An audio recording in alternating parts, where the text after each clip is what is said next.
Good evening, everyone, and welcome back to Michael Reads. This is a space where we slow things down um, for a moment and spend time with ideas that have stood the test of time. In a world that moves quickly and constantly, pulls our attention in different directions, these readings are an opportunity for us to pause, reflect, and think a little more deeply about the kind of life we are building. Because the books we explore are not just about knowledge, they're about character, shaping our character, our discipline, and understanding how to navigate life with clarity, responsibility, and purpose. And tonight we continue our journey through one of the most profound works ever written, uh, Meditations by the Roman Emperor Marcus Aurelius. I hope I'm pronouncing that right. Um, a book that was never meant to be read by anyone else. These were private reflections. Just a man reminding himself how to remain steady in a complicated world.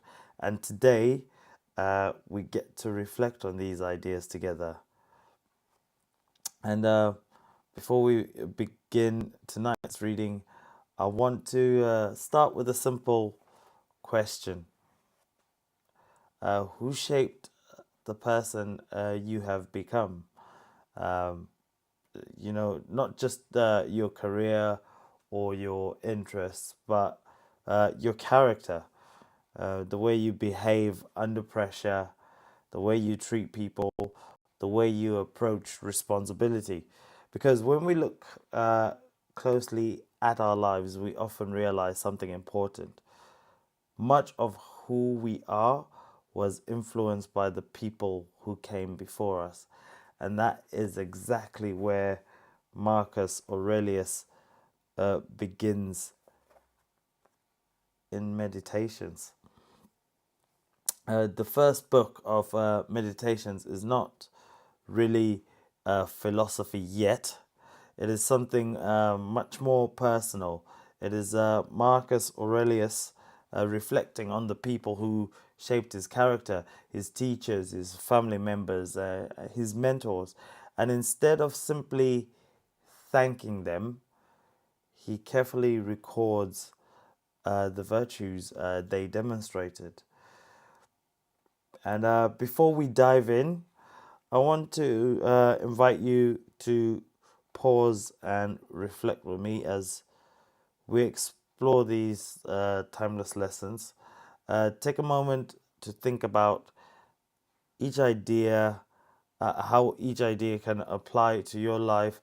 And if you are new here, hit subscribe and join us through this journey. I will lay all the chapters which are labeled as books in here, all in one playlist. So if you miss any, you can always have a look back um, as we consistently go through the chapters one book at a time.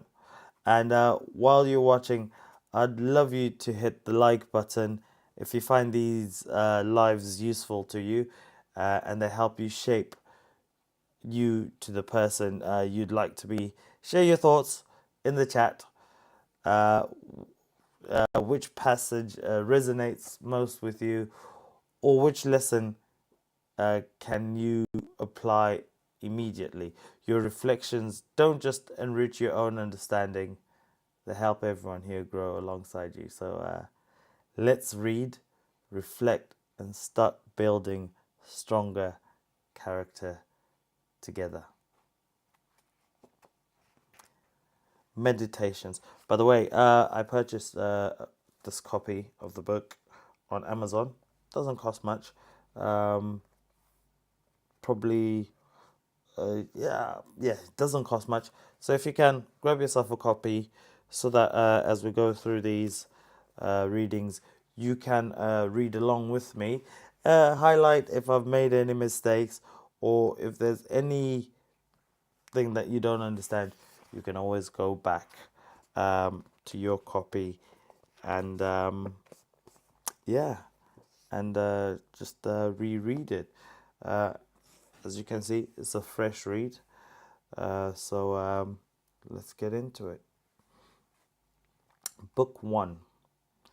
From my grandfather Verus, I learned good morals and to govern my temper.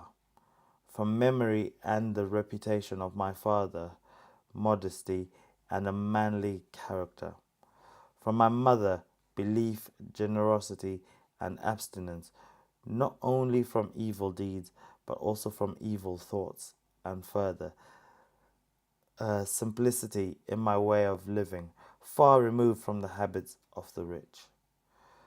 From my great grandfather, not to attend public schools, but instead to have had good teachers at home, and to know that on such things a man should be willing to spend.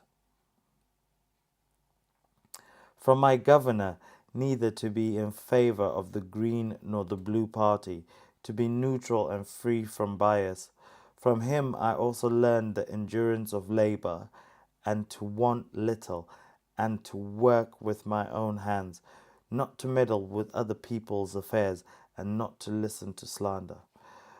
From Diognetus, not only to busy myself with unimportant things, and not to pay attention to what so-called miracle workers say about their ability to cast spells and drive away demons, not to breed quails for fighting or involve myself passionately with such things, to enjoy freedom of speech and to become intimate with philosophy, to listen first before speaking, to write dialogues in my mouth, and to have little desire, simply a plank for a bed and sheet. From Rusticus, I received the impression that my character required improvement and discipline, and from him I learned not to be led astray by emulating others, nor to write on speculative matters, not to deliver speeches which drive people to pointless action, nor to show myself off as a man who practices much discipline or does kind acts in order to make a display, to abstain from persuasive speech and poetry and fine writing, not to walk about in the house in my outdoor clothes, to write my letters with simplicity, like the letter which Rusticus wrote from Sinuessa to my mother.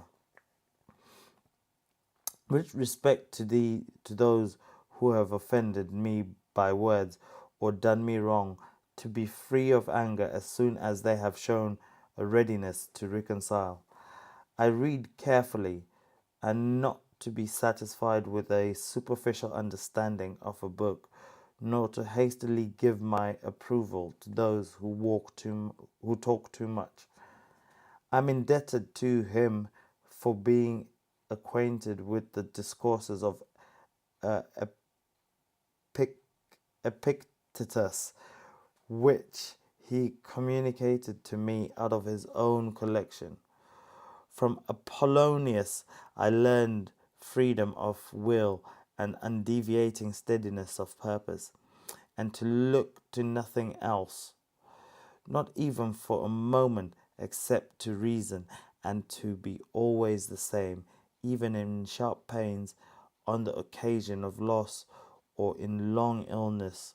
But I also saw clearly in him that the same man can be both most unwavering and yielding without being weak in giving his instruction, and to have had before my eyes a man who clearly considered his experience and his skill in presenting philosophical principles to be the smallest of his merits, and from him I learned how to receive from friends esteemed favours without being humbled by them or letting him pass unnoticed.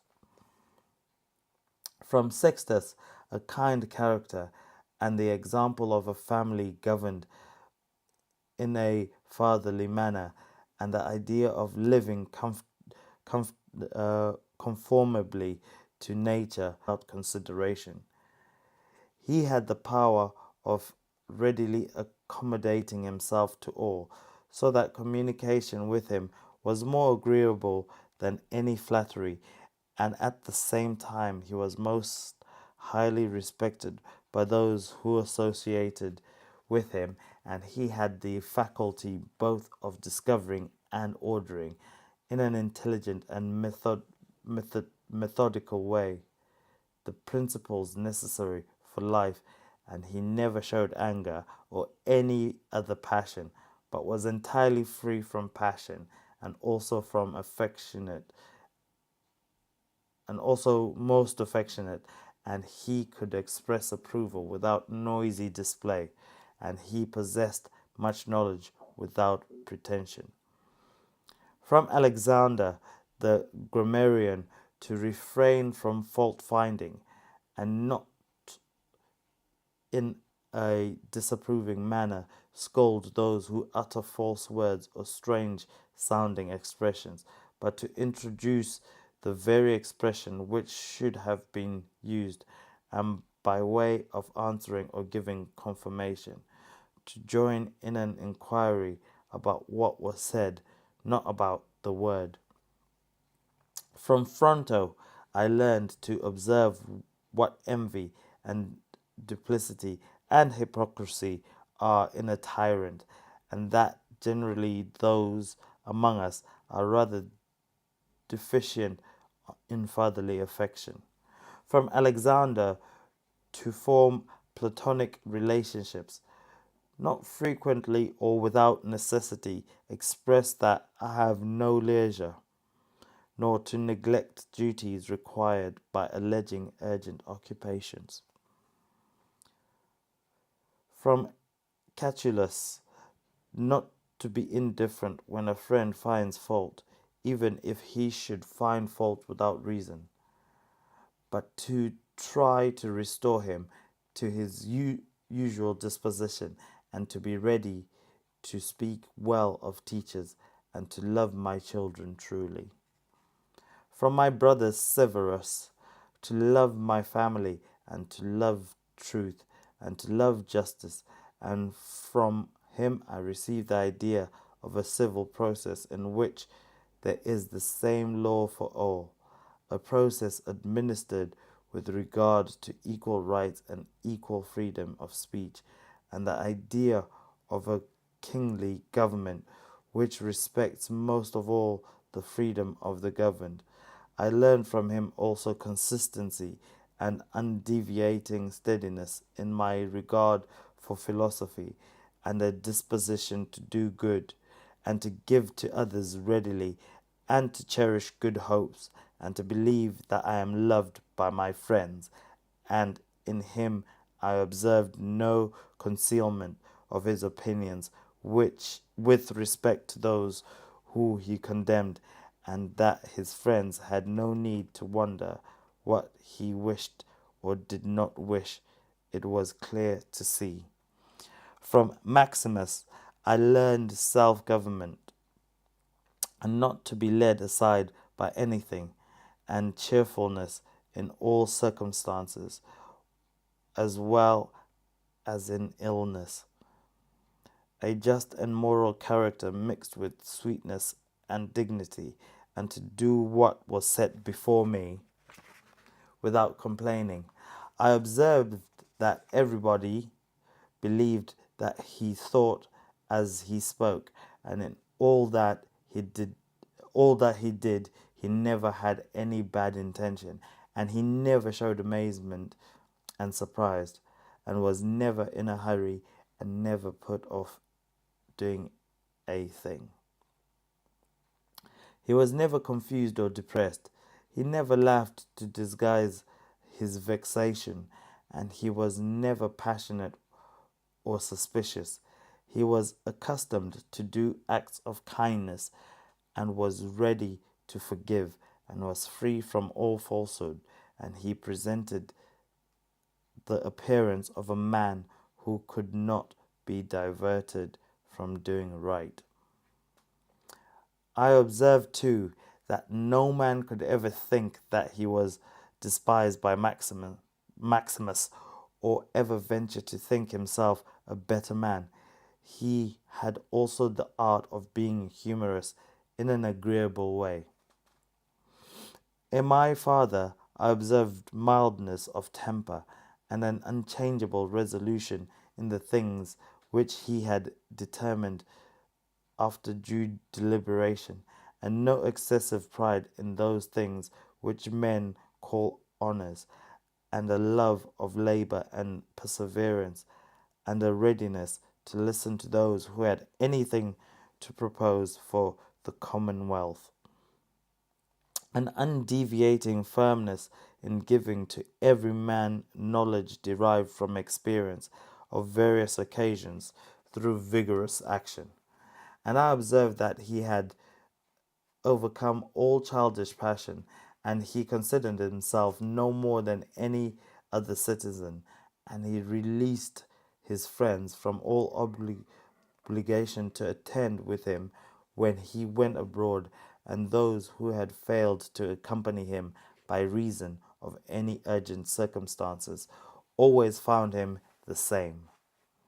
I observed too his habit of careful inquiry in all matters of deliberation, and his persistency, and that he never stopped his investigation through being satisfied with appearances which first present themselves, and that his disposition was to keep his friends, and not to be soon tired of him, not to be extravagant in his affection, and to be satisfied on all occasions, and cheerful, and to foresee things a long way off, to provide for others without display, and to check immediately for popular applause and flattery, and to be ever watchful over the things which were necessary for the administration of the empire, and to be a good manager of the expenditure, and patiently to endure the blame which he got for such conduct.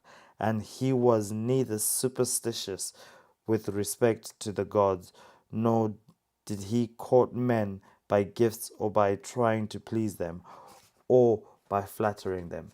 Instead, he showed steadiness in all things, and he never any mean thoughts or actions, nor love of novelty. The things which bring about these the commodity of life, and of which fortune gives an abundant supply, he used without arrogance and without excusing himself, so that when he had them, he enjoyed them without pretension, and when he didn't have them, he did not want them. Everyone acknowledged him to be a ripe man, perfect, above flattery, able to manage his own and other men's affairs. Besides this, he honored those who were true philosophers, and he did not express disappointment with those who pretended to be philosophers, nor was he easily led by them. He was also easy in conversation, and he made himself agreeable without any offensive pretension. He took a reasonable care of his body, not as one who was greatly attached to life, or out of regard to personal appearance, or in a careless way, but so that through his own attention he very seldom was in need of a physician's art or medicine. He was most ready to give way without envy to those who possessed any particular faculty, such as that of eloquence or knowledge of the law or of morals or of anything else, and he gave them his help, that each might enjoy reputation according to his merit, and he always acted comfortably to the institutions of his country, without showing any pretension of doing so. Further, he was not fond of change or unsteady, but he loved to stay in the same places and to occupy himself doing the same things, and after a headache he became immediately fresh and vigorous to his usual occupations. He had very few secrets, and those only about public matters, and he showed prudence and economy in the exhibition of the public spectacles and the construction of public buildings, his donations to the people, and in such things, for he was a man who looked to what should be done, not to the reputation which was to be gained by his acts. He did not take a bath at unusual hours. He was not fond of building houses, nor curious about what he ate, or about the texture and colour of his clothes. His dress came from Lorium, a villa on the coast, and from Lanuvium generally. We know how he behaved to the toll collector at Tusculum, who asked for his forgiveness.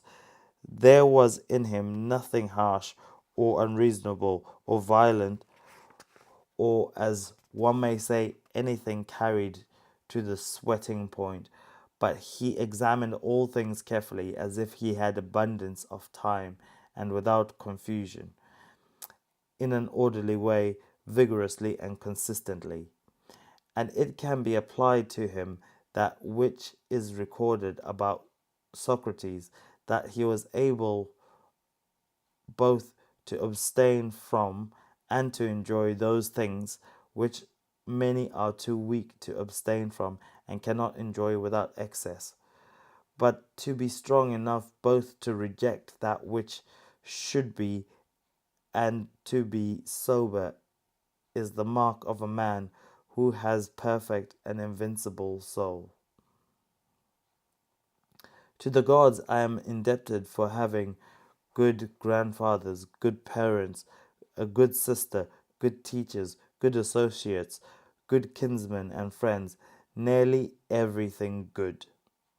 Further, I owe it to the gods that I was not hurried into any offence against any of them, though I had a disposition which, if there were an opportunity, might have led me to do something of this kind, but to their favour there never was such an occurrence of circumstances making this possible. Further, I am thankful to the gods that I was not brought up by my grandfather's concubine, and that I preserved the flower of my youth, and that I did not prove my virility before the proper season, but even deferred the time that I was subjected to a ruler and a father who was able to take away all pride from me and to bring me to the knowledge that it is possible for a man to live in a place without wanting either guards or embroidered clothes or torches and statues and such like show.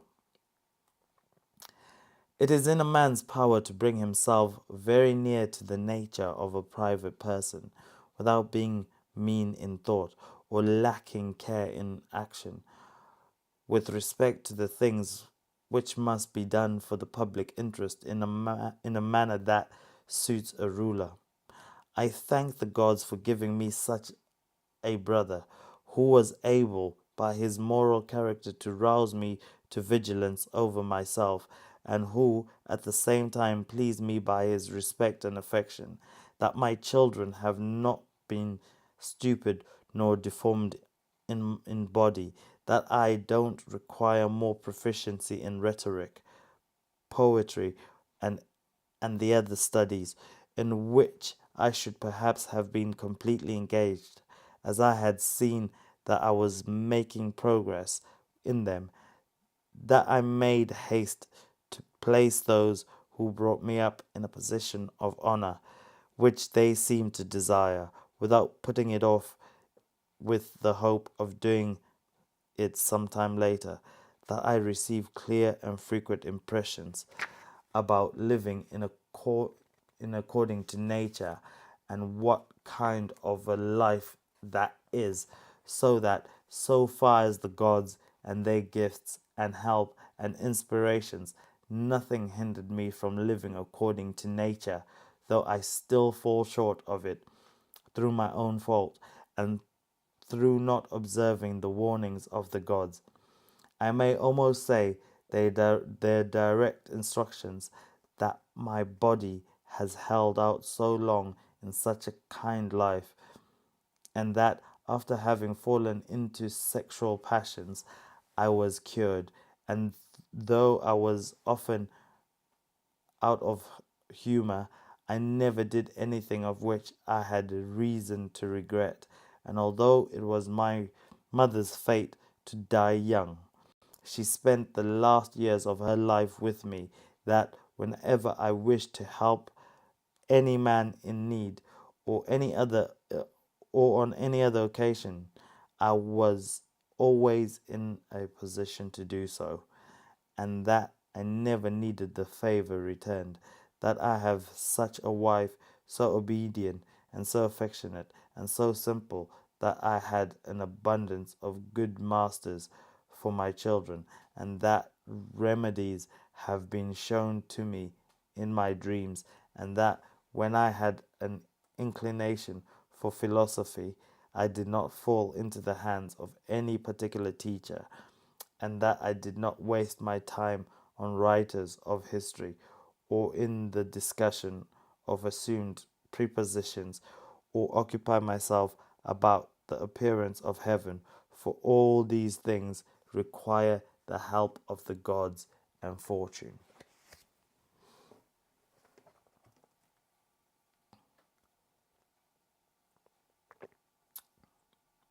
From one person, Marcus learns discipline. From another, he learns patience. From another, he learns humility. What is fascinating is that he was the most powerful man in the Roman world, and yet he begins this work not by speaking about power, but by acknowledging how much he learned from others. This shows something remarkable about his mindset. So, true strength begins with humility.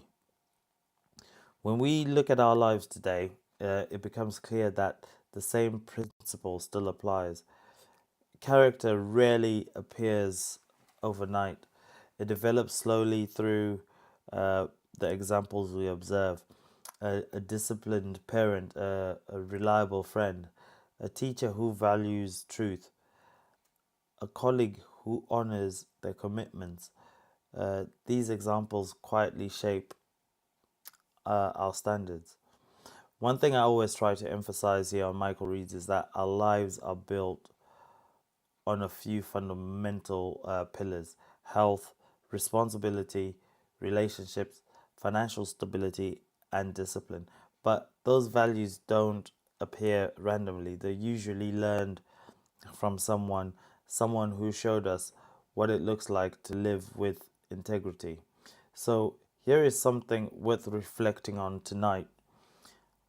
Who are the people who shaped your character? Who demonstrated values that stayed with you long after the moment passed? Let me know in the chat. Um, and one of the things I always remind myself when reading books uh, like meditations is that these ideas were never meant to stay on a page. They're meant to shape the way we live, the way we think, the way we behave uh, when life becomes difficult. Because the real goal is not simply to read great books, the goal is to become a better human being because of them. So take a moment tonight to reflect on the ideas we discussed, and you could ask yourself a simple question: how can I apply even a small part of what I've learned in this tomorrow? So, thank you for joining me on Michael Reads. Until next time, take care of yourselves, stay thoughtful, stay disciplined, and I'll see you on the next reading. So, with that, good night, everyone, and take care. Bye bye.